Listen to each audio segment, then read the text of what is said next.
सब में प्रभु बैठे। जी। गुरुदेव, अगर कोई अपने आप को कहे कि वो भगवत प्राप्ति इंसान है और जैसे हम उनसे बात करते हैं तो काफी अच्छा लगता है, लेकिन जब घर जाते हैं तो बहुत ही उदासी सी छा जाती है, डिप्रेशन की घबराहट। पहली बात तो कोई भी भगवत प्राप्त अपने को ये नहीं कह सकता कि मैं भगवत प्राप्त हूं। पहली बात यह है कि वो भगवत प्राप्त नहीं है। तुम जेब में रुपया डाले हो, बोल सकती हो सभा में? हिम्मत नहीं है। क्यों? लुट जाओगे, लुट जाओगे। आप अगर थोड़ी भी रकम डाले हो तो सत्संग जरूर सुनोगे, लेकिन रकम में याद रहेगी नहीं। यहां भगवत प्राप्त कैसे बोले हैं? सामने राम जी बैठे हैं, सबरी क्या कह रहे? अधम ते अधम, अधम अति नारी, तीन माह में मति मंद अघारी। हनुमान जी भगवत प्राप्त क्या बोल रहे? असमय अधम सखा सुनु, मोहू पर रघुवीर। अहंकारी भगवत प्राप्त होता है। मैं भगवत प्राप्त हूं, यह अहंकार है और उसको भगवत प्राप्ति है। किसी ने पूछा किसी भगवत प्राप्त महात्मा से, आपको भगवान मिल गए? सच्ची बता ना, आपको भगवान मिल गए? तो उनका हम एक दोहा सुना देते हैं, बस समझ लीजिए।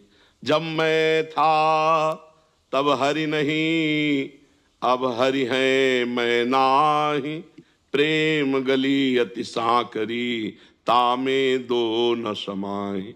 वो अनंत है इसलिए हां नहीं बोल सकते, वो अनंत है इसलिए हां नहीं बोल सकते, और उसके बिना हम जी नहीं सकते इसलिए हम ना नहीं बोल सकते। अब तुम्हारी समझ हो तो पकड़ लो, ना समझ हो तो ना पकड़ लो। जैसे आप बोली ना, ऐसे कई बोली। बिल्कुल नौटंकी नाटक में मत फंसना।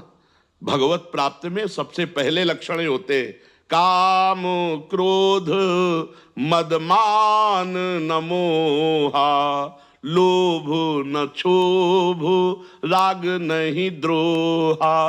भगवत प्राप्त का मतलब समझती हो? श्री सुखदेव जी को भगवत प्राप्ति जब हुई तो अब ये प्रमाणित कैसे करे कि भगवत प्राप्ति हो रही? यही भगवत प्राप्ति, क्योंकि जो भगवत प्राप्त प्रमाण दे ना तब तो भगवत प्राप्ति हुई। अब वो जनक जी के पास श्री व्यास देव जी ने भेजा सुखदेव जी को, तो 7 दिन ये देखो भगवत प्राप्ति की परीक्षा हो रही कि आपको भगवत प्राप्त है कि नहीं। 7 दिन दरवाजे पे खड़े रखा और रोज पूछते उनके आकृति में कोई परिवर्तन। पहली बार कहा जनक जी से मिलना, और 7 दिन 7 रात वैसे ही खड़े रहे, नंग धड़ंग, 16 वर्ष की अवस्था, ना कोई पूछताछ, ना पानी, ना भोजन, ना कुछ, पर रोष नहीं आया। फिर कहा महलों में ले जाओ और नई नई जवान सेविकाओं के द्वारा रात दिन सेवा करवाओ। रात दिन 9 युवतियां, हंसी खेल, खवाना पियाना। पूछते भूले जैसे गेट के बाहर थे वैसे भी है। थाल सजाई आरती की और आए आरती के, और कहा परमहंस शिरोमणि, आपको वो प्राप्त है जिसके प्राप्त होने के बाद कुछ प्राप्त करना बाकी नहीं रहता। ऐसा कोई अपने आप कहेगा मैं भगवत प्राप्त हूं? काहे को मजाक कर रहे? आज ड्रामा चल रहा, नौटंकी चल रही। भगवत प्राप्त से पूछो तो हाथ जोड़कर ये कहेगा हमारे जैसे अधमों पर भगवान की कृपा है, उनके नाम से जी रहे भगवत प्राप्ति के, हम तो नीच है। सीधे भगवत प्राप्त महापुरुषों की यही वचन निकले हैं, क्वा हम तुच्छा परम मधमा, प्राण हो गर्ह कर्मा, यत तन्नाम स्फुरत महिमा हरेश वृंदावन। हे जी। तो हम इससे कैसे क्योंकि हम काम करते हैं, वही हमारे पास हमेशा आते हैं, हमारा भजन पूरा बाधित हो जाता है, हम बहुत कोशिश कर, उनमें भगवत भाव करो, उनकी बातें मत सुनो और नाम पर ध्यान दो।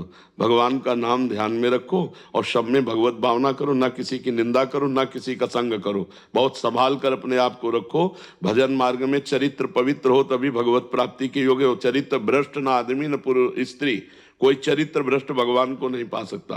अबलक चरित्र भ्रष्ट रहा लेकिन अबलव नसानी अबना न सही हो तो प्राप्त कर लेगा, लेकिन चरित्र भ्रष्ट भगवान को नहीं प्राप्त कर सकता। बहुत सावधान रहना, कलयुग है।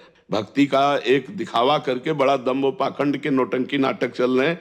दूर से सत्संग सुनो, दूर से सत्संग सुना, उनकी बात पकड़ी, निकल गई। भजन किया चुपचाप अपने घर में बैठ के, फिर महीना 2 महीना में कभी सत्संग सुना, चुपचाप निकल गई। आजकल मोबाइल का जमाना, जो सत्संग पसंद आवे सुनो, एकांत में बैठकर भजन करो। जो नौकरी, जो पेशा, जो भी कर रहे हो, अपनी ड्यूटी ईमानदारी से करो, वही पूजा है। भगवान का स्मरण खास भजन है, भगवान की स्मृति ही।